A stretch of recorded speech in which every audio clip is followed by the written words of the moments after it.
Hey guys, we're back with some more whitetail content, and today's video might not be very exciting, but I think it's very important to address. There are a lot of videos put out by the hunting community on how to do things, different strategies and things like that, but there's not really a lot of information or people talking about what to do when those strategies or those improvements that you're trying to make go wrong.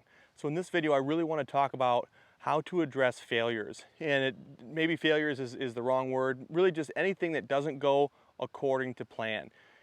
With hunting and with habitat improvement, for those of you that have been doing this a while, already know this, but for those of you that are newer to it, it's very important to know that not a lot of things go right the first time. And especially if you're new at this, you're probably gonna have more failures than you have successes. And then as you do it more and more, you're gonna have more successes than failures.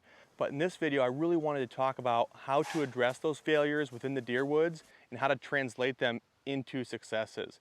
And I've kind of narrowed it down into 3 steps. And afterwards, I'd like to share with you a failure that we recently had on this property and what we're going to be doing about that.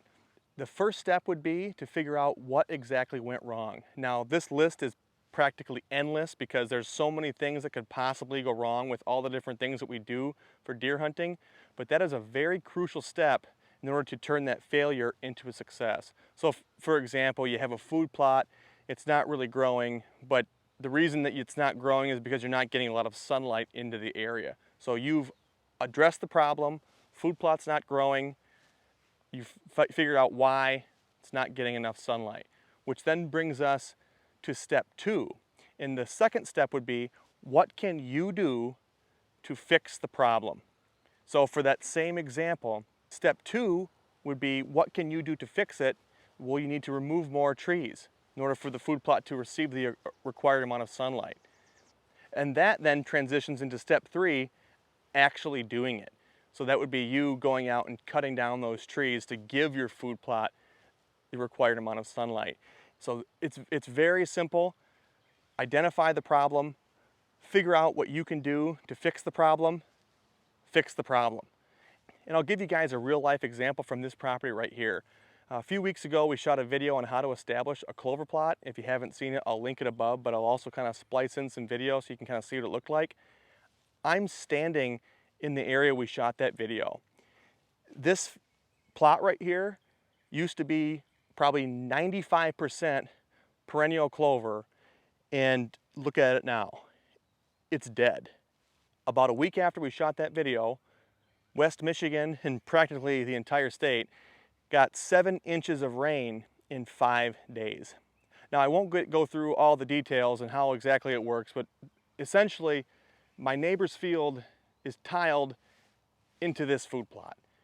And when it rains a lot, when we get over 1.5 inches-ish of rain, this plot floods. But this plot is tiled as well, and it drains out extremely fast. But when you get 7 inches of rain in 5 days, it's just too much water for these drain systems to keep up with, and the process is going to be a lot slower. So this plot sat under 5 feet of water for over 1.5 weeks, and by the time it drained out, everything was dead. So what I need to do is identify the problem, and then what am I going to do about the problem, and then fix the problem. So the problem right now is the water is coming in from my neighbor's property, and it's coming in following this ditch system into this food plot. And I don't like that because it's flooding my plot, it makes it hard to seed, and eventually killed what was essentially a perennial clover stand that was almost perfect. That was not the last time we're going to get a torrential downpour. So I need to figure out what I need to do to divert the water to go elsewhere. So what I did is I took a shovel, I dug a 1.5 foot deep trench, about 1 foot wide, all the way to our pond, and then the water is going to sit in that pond. And when our pond overflows, it goes into a ditch system that this food plot is tiled into anyways. So the water ends up in the same place, it just takes a different route to get there. I also needed to dam up where the water was coming into this plot. So all the extra dirt that came out of the trench went to dam up the area that was flooding this plot. Now, I have no idea if it's going to work 100% of the time. If we get 7 inches of rain again, is that going to be too much for that makeshift dam I made? I have no idea. Only time will tell, and if it fails again, then I'm gonna have to address it then. But I just really wanted to share that not everything is going to go according to plan all the time. You're going to have setbacks, and when that eventually happens, don't get discouraged. Just figure out what went wrong, figure out what you can do to fix it, and then fix it. Apply this philosophy with everything. If they're not using your bedding area, try to figure out why. If they're not using your deer trail, try to figure out why. If they're not hitting the mock scrape that you set up, try to figure out why. And if there's a way you can fix it, fix it. If not, you might need to readjust your strategy. Maybe you need to move your stand. Maybe your bedding area doesn't have enough escape paths. Maybe they feel trapped in that deer trail. There are so many things that can potentially go wrong, and you need to try to be aware of that and just try to be observant so then you can problem solve to fix it and be more successful in the future.